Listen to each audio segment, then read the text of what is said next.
Paryż w początkach XX wieku. Światowa stolica sztuki, kabaretu i nowych technologii.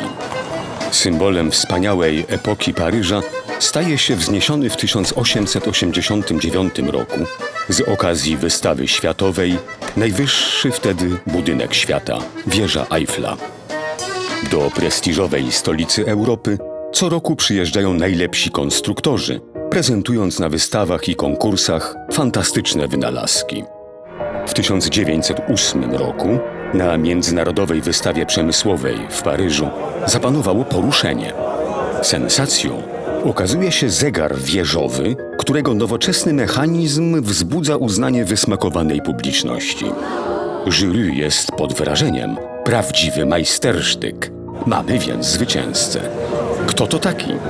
Pierwsze miejsce i złoty medal zdobywa Polak, 44-letni zegarmistrz Michał Mięsowicz z Krosna.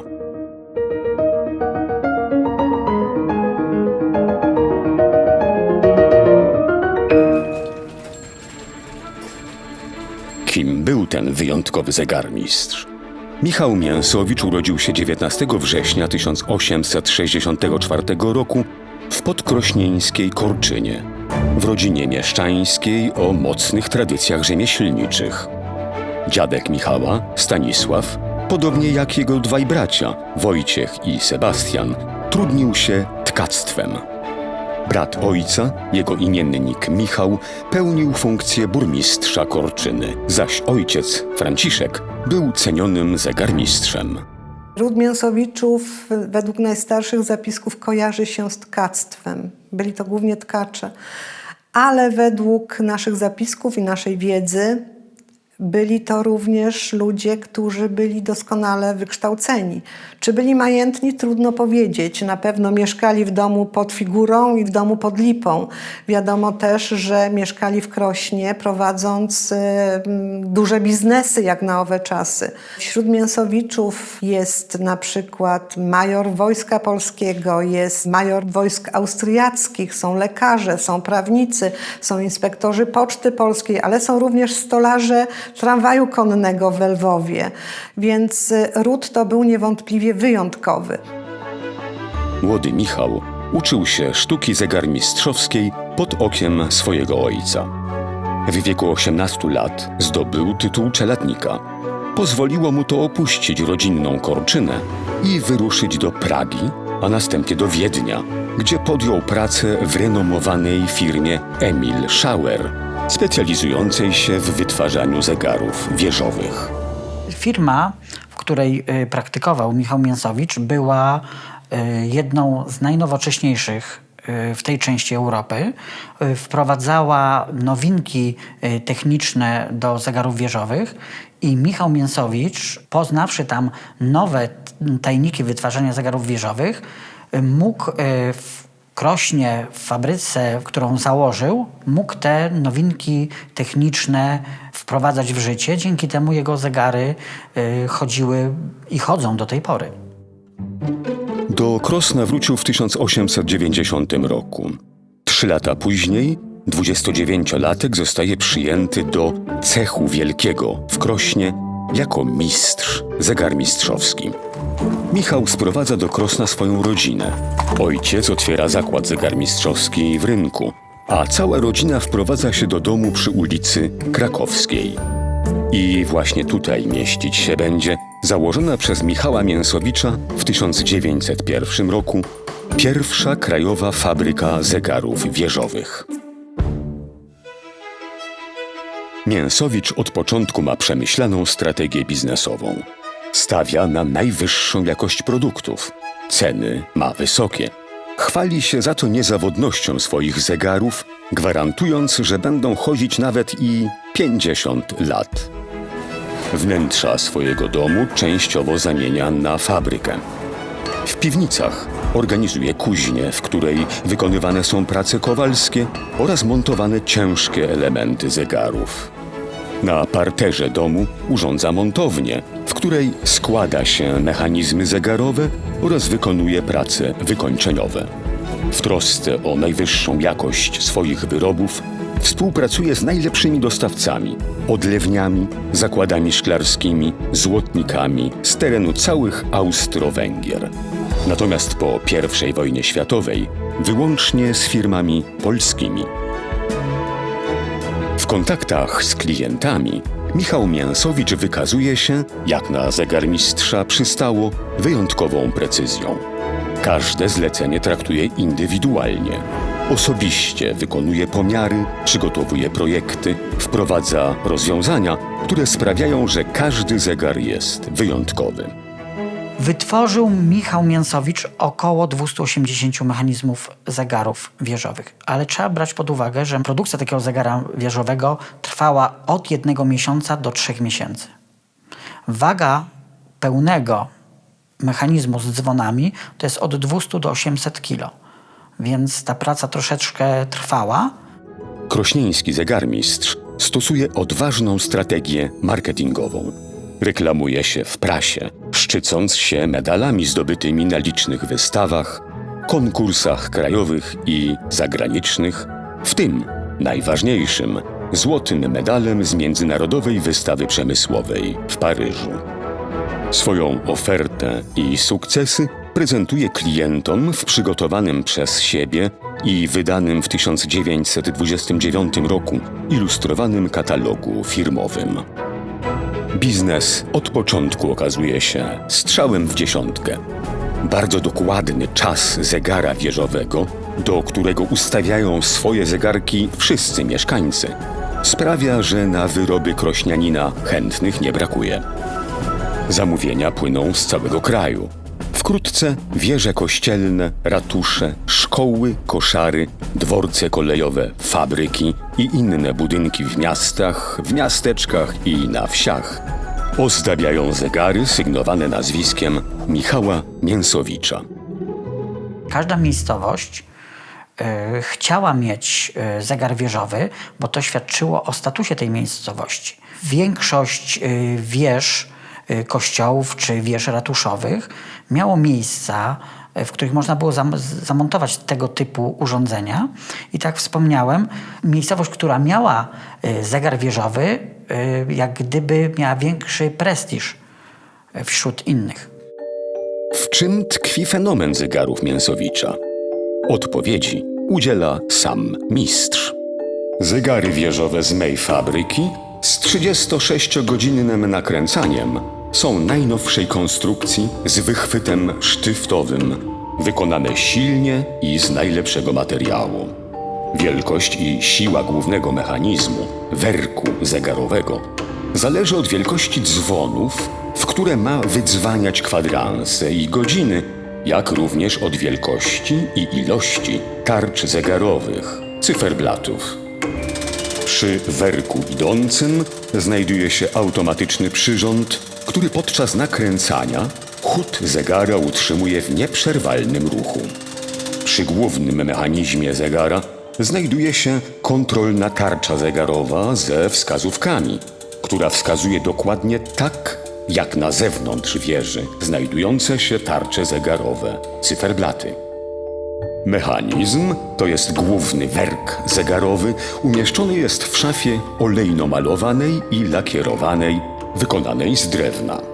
Konstrukcja moich zegarów umożliwia ustawienie głównego mechanizmu zegarowego w szafie o kilka, a nawet kilkanaście metrów niżej od tarcz i dzwonów znajdujących się na wieży.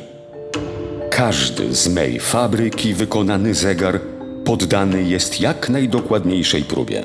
To też po zmontowaniu na wieży funkcjonuje najdokładniej. Takiej dokładności mało kto dokonywał w Polsce, a nie wiem nawet czy w Europie. Jego zegary były rozchwytywane i one pracowały dłużej niż te zegary na przykład czy niemieckie, czy czeskie, czy francuskie. Tu nie trzeba było ich tak często naprawiać, konserwować. Po prostu to jest dokładność wykonania. Precyzja, to jak były wykonane, to jest Meisterstück. Jednym z takich mechanizmów był mechanizm stworzony do kościoła w Szamotułach.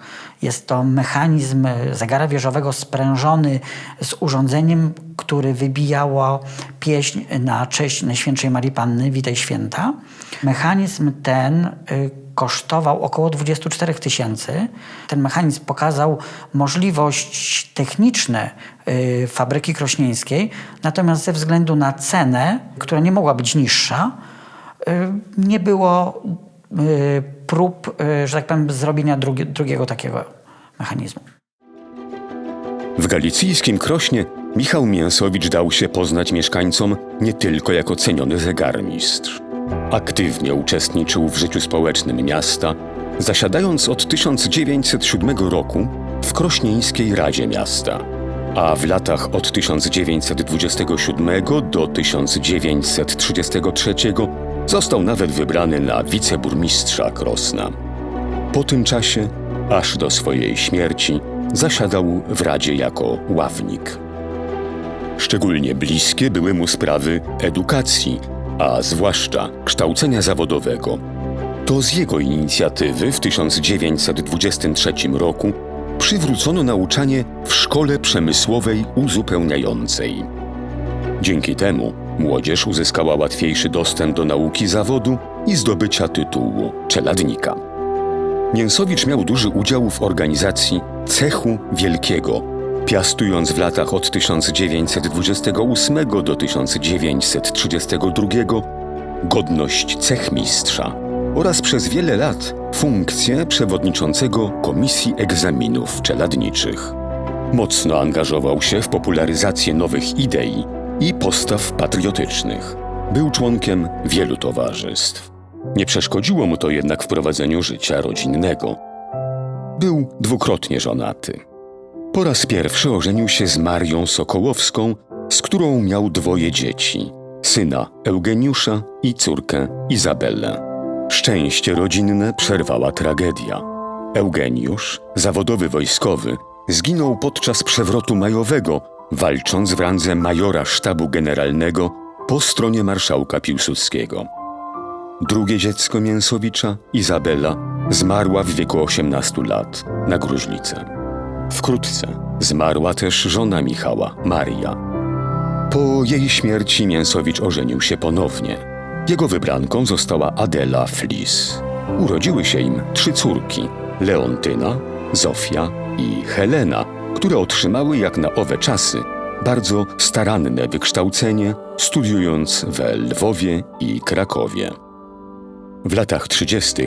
firma przechodzi kryzys, a właściciel pierwszej krajowej fabryki zegarów wieżowych podupada na zdrowiu.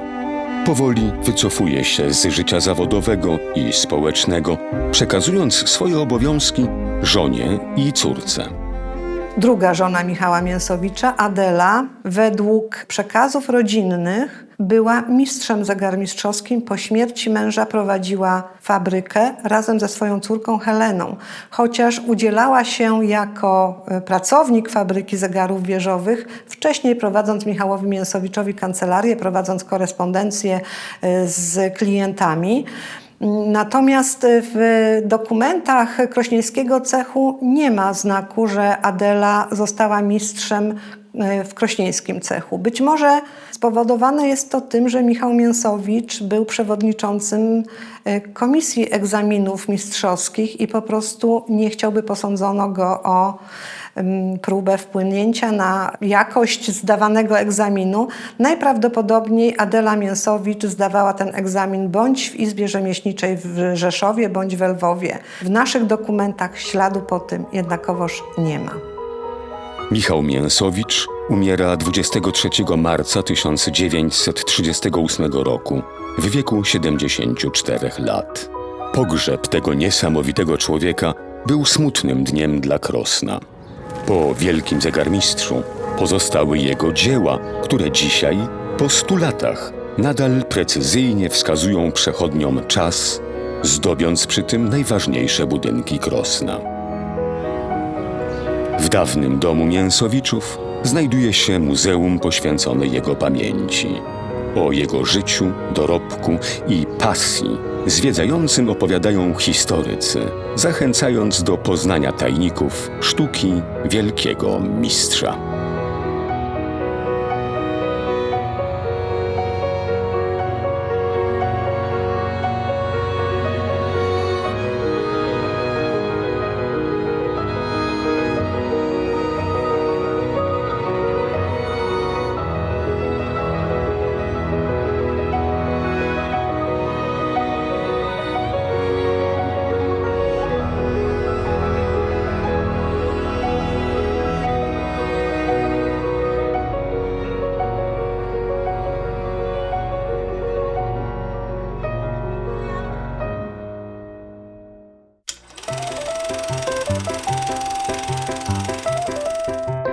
Witam serdecznie wszystkich. W dzisiejszym dniu pokażę, jak wykonać taki zegar z takim mechanizmem elektronicznym, który możemy sobie kupić u każdego zegarmistrza. Nie jest to skomplikowane. Użyję do tego dzisiaj fajnej, starej deski, która gdzieś sobie tam przez 100 lat była przybita na starym domu. W ten sposób lub w ten sposób. Przycinam deskę, przykładam sobie kątownik, no żeby to było w miarę równo. Rysuję linię. Potrzebne będą dwa elementy, czyli element, w którym będzie mocowany zegar i podstawka. Mocujemy do blatu i tniemy. No nawet mi się udało. Można oczywiście to obrobić papierkiem, chociaż praktycznie nie potrzeba. Przecinam teraz drugą część, czyli podstawę naszego zegara.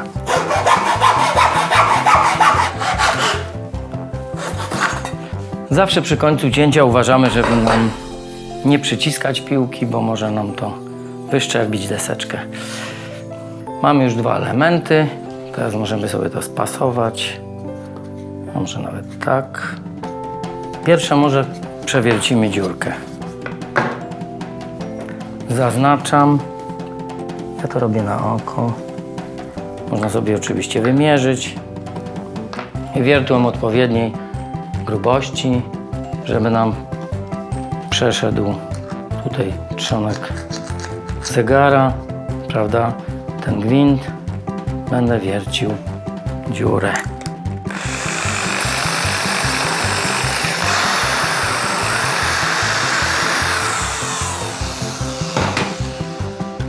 I powstała nam fajna dziurka tutaj.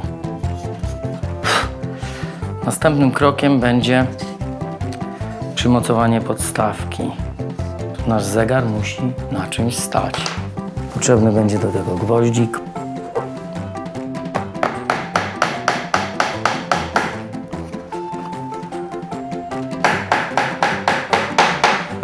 I też uwaga, widzimy główkę, prawda, tutaj. Można to wyeliminować na przykład flamastrem.